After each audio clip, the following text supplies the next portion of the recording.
Michigan State's Tom Izzo. Automatic bids for smaller schools in March Madness should be looked at. Mid and low major schools get automatic bids into March Madness for winning their conferences. Tom Izzo is a March Madness veteran, heading into his 26th straight tournament with the Michigan State Spartans. He, more than many, understands how hard it is to reach the Final Four, let alone the national championship. Michigan State has been among the Final Four teams in the NCAA Tournament 8 times under Izzo's reign, though only one national title in 2000 came of that. March Madness has always been about upsets, especially when it comes from mid-major schools, taking down powerhouses like Michigan State. Just look at No. 16 Farleigh Dickinson University defeating No.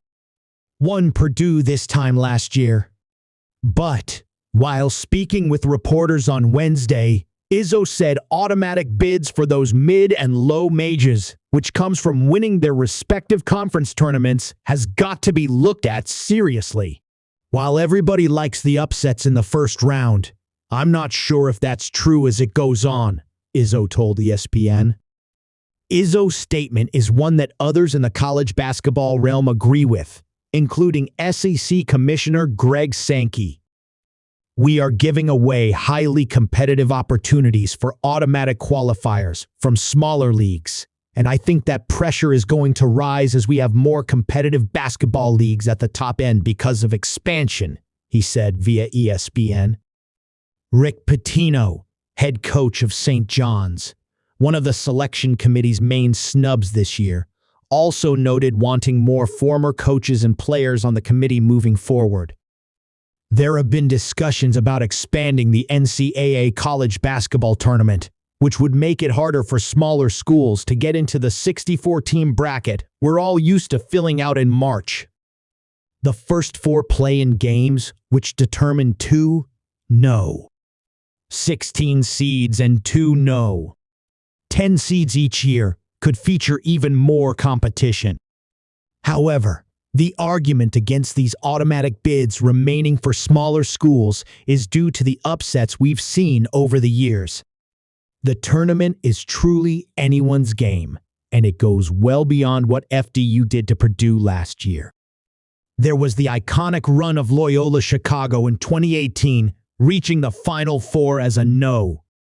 11 seed, taking down bigger schools like Miami and Tennessee to get there.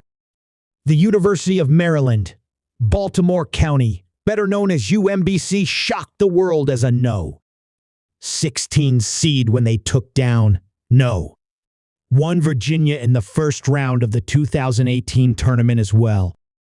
And more recently, St. Peter's was able to defeat the illustrious John Calipari and the Kentucky Wildcats as a No.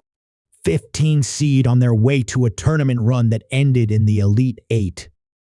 From Oral Roberts over Ohio State in 2021 to Princeton beating Arizona last year, there are too many instances in the last decade, let alone the tournament's entire history, that prove smaller schools can compete on the same court as the traditional juggernauts.